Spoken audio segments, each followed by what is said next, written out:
কস্তুরী হল মহামূল্যবান প্রাণীজ সুগন্ধি। এই ঘ্রাণকে বলা হয় যোজনগন্ধা। কথিত আছে কস্তুরীর 1 তিল পরিমাণ কোনো বাড়িতে ফেললে বহু বছর সেখানে এর ঘ্রাণ স্থায়ী হয়।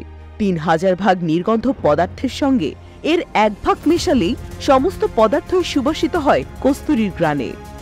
জানলে অবাক হবেন, বর্তমান বাজার দরে কস্তুরীর দাম একই ওজনের স্বর্ণের প্রায় 3 গুণ। তবে এই কস্তুরী কোথায় পাওয়া যায় এই সম্পর্কে জ্ঞান খুব কম মানুষেরই আছে। মূলত হরিণের নাভি থেকে উৎপন্ন হয় কস্তুরী, তবে নারী নয়, পুরুষ হরিণের নাভিতে পাওয়া যায় এটি। এদের ইংরেজি নাম মাস্ক ডিয়ার।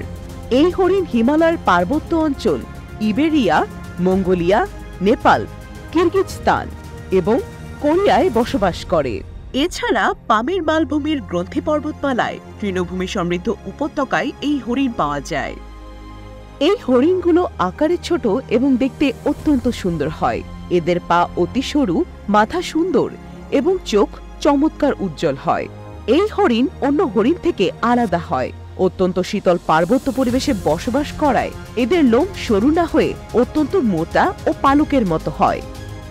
কস্তুরী হরিণের ওপরের মাড়ি থেকে গজদন্তের মতো 2টি ছোট আকারের দাঁত বের হয়। এ ধরনের দাঁত সব প্রজাতির হরিণের ক্ষেত্রে দেখা যায় না। এই দাঁত দুটি দেখেই প্রধানত কস্তুরী মৃগ বা হরিণ শনাক্ত করা হয়। কস্তুরী সংগ্রহ ও এর ঘ্রাণের পেছনে লুকিয়ে আছে এক মর্মান্তিক সত্য। কস্তুরী হরিণের 10 বছর বয়সে নাভির গ্রন্থি পরিপক্ক হয়। এ সময় হরিণটিকে হত্যা করে নাভি থেকে তুলে নেওয়া হয় পুরো গ্রন্থিটি। তারপর রোদে শুকানো হয়। একটি পূর্ণাঙ্গ কস্তুরী গ্রন্থির ওজন প্রায় 60 থেকে 65 গ্রাম। তবে মজার ব্যাপার হলো যে কস্তুরী হরিণের নাভিতে এই কোষের জন্ম, সে নিজেই তা উপলব্ধি করতে পারে না। তার নাকে যখন এই সুগন্ধ এসে লাগে তখন সে পাগলের মতো ছুটতে থাকে এই সুঘ্রাণের উৎসের সন্ধানে, অথচ সে বুঝতে পারে না যে সুঘ্রাণ আসছে নিজের দেহ থেকেই।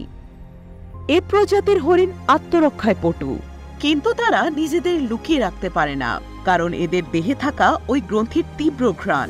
এই ঘ্রাণ অনুসরণ করেই কস্তুরী সন্ধানী শিকারীরা ঠিকই এদের সন্ধান পেয়ে যায়।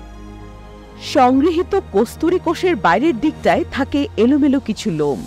সেগুলো ছাড়িয়ে শুকনো কোষটিকে যখন পানিতে ভেজানো হয় তখন পরিষ্কার কস্তুরী বেরিয়ে আসে। মাস্ক ডিয়ার প্রজাতির সব হরিণের নাভিতে একই পরিমাণ কস্তুরী উৎপন্ন হয় না।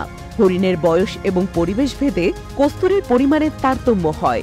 দেখা যায় 1 কিলোগ্রাম কস্তুরী পাওয়ার জন্য প্রায় 2000 হরিণ শিকার করতে হয়। কস্তুরী যখন সংগ্রহ করা হয় তখন এর গন্ধ এত উগ্র থাকে যে হরিণের নাভিকোষ কেটে নেওয়ার সময় শিকারীরা মোটা কাপড় দিয়ে নিজেদের নাক বেঁধে নেয়। অনেক সময় এই গন্ধ সহ্য করা কঠিন হয়ে দাঁড়ায়। কারো কারো চোখ নাক থেকে পানি ও মুখ থেকে লালা ঝরা শুরু হয়, এমনকি জীবনহানিও ঘটে।